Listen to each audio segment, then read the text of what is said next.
More than 2 weeks ago, Alessandra Leong was on her way to school when she witnessed a seriously injured motorcyclist lying on the road. This third-year nursing student hopped off the bus and began performing cardiopulmonary resuscitation, commonly known as CPR, on him. But the motorcyclist's injuries were too severe. He died. Alessandra's good deed drew both praise and flack. How did you witness the accident? I was actually on the bus on the way to school. Then it was a normal day, just going to school. And after that, when I bought the bus, I sat on my seat. Then when I turned my head and looked out of the window, I saw the motorist. He was actually lying there already. Oh, so the accident had happened already? Yeah, it has actually happened already. My goodness. So without any thought, I just ran out of the bus at the next stop and ran to him quickly and dropped my bag and checked pulse. He was already unconscious because he was no response to whatever I said. Right. And no pulse, so immediately with another guy's help, I actually turned him over to a flat position when then I commenced a CPR. What crossed your mind to get you off that bus?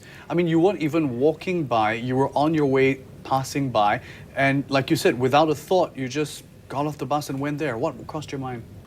Actually, the only thought that crossed my mind was to help him because I'm a nursing student. So my instinct would just say, okay, you better get off the bus now, he needs help. So yeah, that's about it. This might cross, and this has come up online as well. Why not just wait for paramedics to arrive? Because the first 4 to 6 minutes of the person when he's unconscious is very important to get his heart kick-started. So with that in mind, with the theory that I have learned in school, I actually, without hesitation, just helped him instead of waiting for the paramedics to come. If not, it will be too late already. It sounds like it really kicked in. Everything became auto drive for a Yes. minute there, and you just went into a life-saving mode. But I wonder, were you afraid? I didn't thought of it that much. It was more of helping him first. After the event, there was some online backlash. People said, what if she did more harm than good? But it was mentioned in media reports you were a nursing student, you had been trained in this. How did you feel when you read some of that online backlash? At first, I felt quite hurt because I didn't expect it to be in the media so quickly. Like in the evening, it was already out in the media. And I didn't really say my name at all because I didn't want to be named. I just wanted to go there and help. So you're wondering, how did they find out who I was? Yes, exactly. So I just wanted to be like, the anonymous girl that actually lended my help, and instead, it just came out blast like that. But at first when I saw the comments, I was like, I just wanted to help. I didn't mean any harm, Like, the innocent girly thing kicked into me. And yeah, then... The innocent, well-trained girl, yes, though, I must say. Yes. But at the bottom line, you knew what you were doing, like you said. I knew what I was doing. And you read good, you read bad comments as well. Did you think about commenting back, writing back on some of the online forums, anything like that? No. I find that there's no point. I mean, for those who have actually... Because some of them actually helped me to say back to those negative comments, like, oh, you should actually read up on your own theory first before commenting and stuff like that. Actually, I felt quite good, like, oh, thank you so much for doing this. But I just liked it instead, like appreciation. Unfortunately, as you described, the person in question did not make it. How did that make you feel? At first, since it was my first experience on hand... With a real-life situation? With a real-life situation, yeah. I felt disappointed. At first, I thought it was because of me, but after what the paramedics say is because of his own injuries, I felt, okay, maybe it's his time, like stuff like that. But after that, I just, thoughts came into my mind when I had the long bus ride to school. You still went to class after that? Yeah, I still went to class after that. I have to. It's like the week after that, it's my practical test, so I have to. I understand. Yeah. Then after that, I went to school and cried to my friends. Then they comforted me. They said it was a very brave thing that I did, and I shouldn't feel anything about it, but proud of myself for doing that. And somehow I'm just a nursing student. I think you're more than just a nursing student. Absolutely. Did you speak to your lecturers, your teachers about this experience to get some advice? I told my teacher about it because it was just nice, my practical class. I told my teacher said it's a very good thing that you actually have first-hand experience. I told my dad about it also. My dad said, sooner or later you have to experience this kind of stuff. It's going to be a profession. Yes, it's going to be a profession. And said the earlier the better, because you will know how to deal with it in future. How many times do you think you ran over it in your mind? on the day itself, quite a lot. Because people keep posting on Facebook and then tagging me in those posts. I'm like, oh my goodness. You know, So you kept getting reminded all day long, basically. But after a while, it's just stopped. I understand there was a comment from an individual, a certain person involved with resuscitation. Once that comment was made, it made things a lot better for you. Yes. Who was that? If I'm not wrong, it's the chairman of the resuscitation.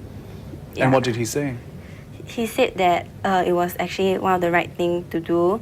The first aid bystander help, something like that.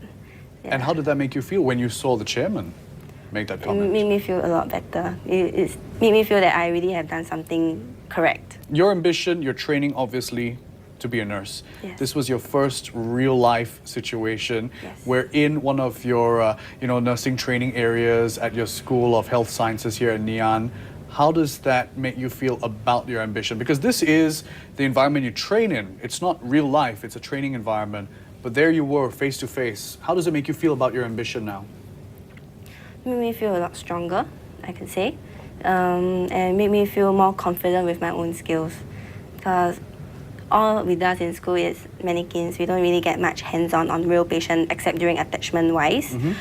But it made me feel a lot more confident, definitely. I want to know about this idea of, this year, a lot of people have been talking about offering help to each other and whether or not Singaporeans will step forward and offer help.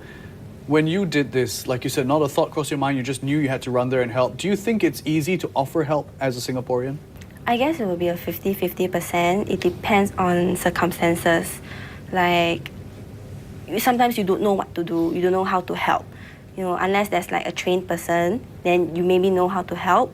So I guess it's more of a 50-50%. I'm not doubting Singaporeans, but I think it's just a 50-50% chance, I How do you guess. think we can encourage more people to be, so it can become 70-30 hopefully? How can we encourage more Singaporeans to offer help?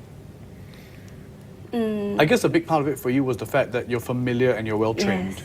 So that was a big part of it. What do you think we should offer to other Singaporeans? Maybe they should try to learn how to do CPR, like basic cardiac life support. In short, we call it BCLS.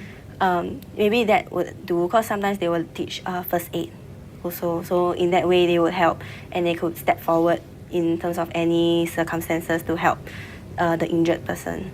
Yeah. Do you think nursing is really a calling for you? Definitely. It's a joy to work as a nurse. I mean, I'm a student now, but it has been ever since year one for my attachment. I see all my patients, all those patients that I've seen in hospitals, they all recover and they left the hospital like that. It just gives me a sense of joy, like, oh, I've done my part to make them feel better, like a place of home for them in the hospital, though it's not really their home. Yeah, it just gives me a sense of joy. It's something that money cannot buy. Where do you see yourself, career-wise, professionally-wise, in the next 5 years, maybe? Definitely still a nurse. Alessandra, it's our National Day special. What makes you proud to be a Singaporean? Well, first I would say that I feel proud that there are nice people actually around, rather than my misconception of saying, oh, Singaporeans are just, bypasser, like just Not willing to help. not willing to help and all. But that was my misconception and I'm truly sorry about that. But after what I've seen online of people helping me, like help me to say good stuff, help defend me in a way. And they don't even know you. Yeah, and they don't even know me. And the two helpers that actually helped me on the scene, yeah, it made me feel that there's a lot of nice people out there actually. And it's just my misconception. And I'm proud to be a Singaporean like this, yeah. Alessandra, thank you for talking to us. Thank you.